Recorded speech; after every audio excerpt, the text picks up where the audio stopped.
Monday, the Supreme Court denied immediate relief to Delhi Chief Minister Arvind Kejriwal regarding his petition. Kejriwal had filed a petition in the Supreme Court against the Delhi High Court's order that stayed his bail. The Supreme Court stated that the High Court should be allowed to issue its order and scheduled Kejriwal's hearing for June 26. Earlier, Advocate Abhishek Manu Singhvi, representing Kejriwal, requested the Supreme Court to lift the High Court's stay on the bail order in the ED case related to the excise scam policy. The Supreme Court responded that passing any order on Kejriwal's petition against the High Court's stay would be prejudicial. During the hearing before Justices Manoj Mishra and SVN Bhati Singhvi argued that the High Court was not hearing their plea because a related matter was already pending in the Supreme Court.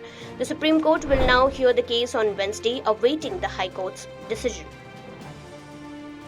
In West Bengal, Mohammad Habibullah, a member of Bangladesh terrorist organization Ansar al-Islam's unit Shahadat-e-al-Hikmah, has been remanded to STF custody for 14 days by Durgapur Court.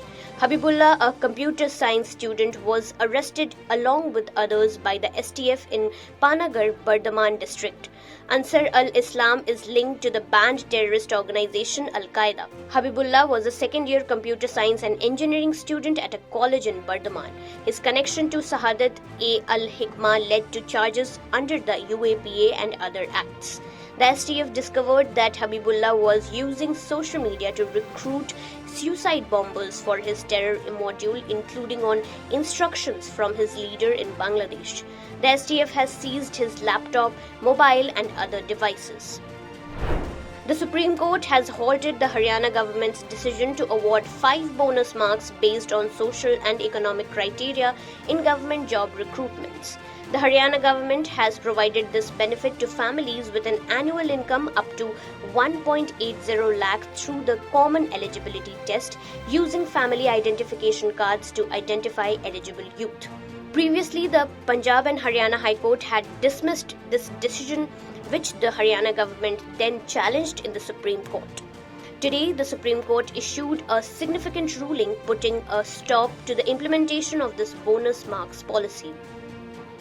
On Monday, the Supreme Court made significant remarks regarding the felling of trees in Delhi's Ridge area. The court noted from emails purportedly sent by executive engineer that the trees were cut on the directions of Lieutenant Governor. The Supreme Court had asked the Delhi Development Authority for clarification on this matter. The court emphasized on environmental protection, stating that such actions could not be taken without the Supreme Court's permission, highlighting the seriousness of the environmental concerns in the capital. The Jharkhand High Court conducted a criminal revision hearing on Monday, challenging the discharge petition rejected by the trial court against BJP's suspended leader Seema Patra in a case involving cruelty with a maid. The court completed the hearing on the issue of maintainability, whether the petition is fit for consideration, and will deliver its verdict on Tuesday. The case involves an FIR filed against Seema Patra at Argora police station. The trial court in Ranchi had dismissed Seema Patra's discharge petition, prompting her to challenge it in the High Court. The Hinduja family has received significant relief from the Supreme Court of Switzerland. Recently, the Swiss court had sentenced 4 members of the Hinduja family on charges of human trafficking.